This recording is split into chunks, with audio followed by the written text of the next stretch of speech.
Hello दोस्तों, नमस्ते। आज हम लिक्विडेशन प्रोसेस के बारे में बात करेंगे। कंपनी जब दिवालिया होती है या कंपनी बंद हो जाती है तो शेयर होल्डर को क्या पैसा मिलता है, उसके बारे में हम आज बात करेंगे। सबसे पहले हम ये बात करते हैं कि कंपनी कब दिवालिया होती है या कंपनी कब बंद हो जाती है। जब कंपनी लंबे समय में लॉस में रहती है और उसका कर्जा हमेशा बढ़ता चला जाता है और वो कर्जे को चुकाने में वो कंपनी असमर्थ हो जाती है तो लिक्विडेशन प्रोसेस करना पड़ता है, यानी कंपनी को बंद करना पड़ता है। तो सवाल उठता है क्या बड़ी कंपनी जो प्रॉफिट में है वो बंद हो सकती है?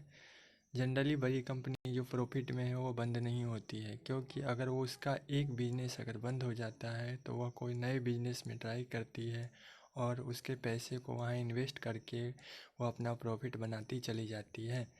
अगर एक बिजनेस में कम प्रॉफिट हो रहा हो तो दूसरे बिजनेस में वो एंट्री कर लेती है और उसमें वो पैसा बनाती है और प्रॉफिट कमा के कर्जे को उतारती चली जाती है।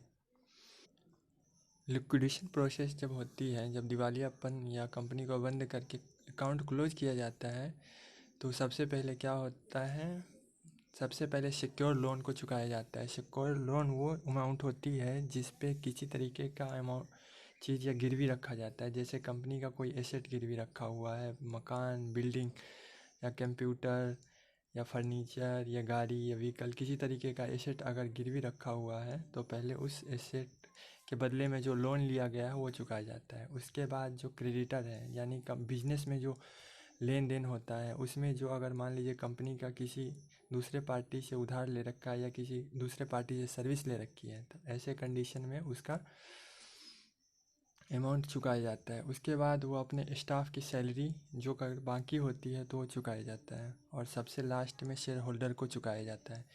तो मान लीजिए शेयर होल्डर को कितना अमाउंट चुकाया जा सकता है। शेयर होल्डर को बहुत कम अमाउंट चुकाया जाता है।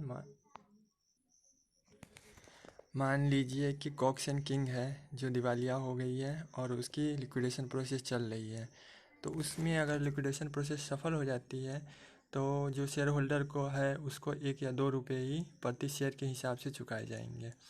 और मान लीजिए टीसीएस कंपनी है जो अगर लिक्विडेशन प्रोसेस से चलती है तो अभी 3300 या 3400 के हिसाब से चल रही है। उसका भी अगर लिक्विडेशन होता है और लंबे समय से अगर लॉस में रहती है तो उसका भी 5 से 10 रुपये ही प्रति शेयर के हिसाब से ही शेयर होल्डर को वापस किया जाएगा। तो ये बात रही, बहुत कम अमाउंट पेमेंट किया जाता है।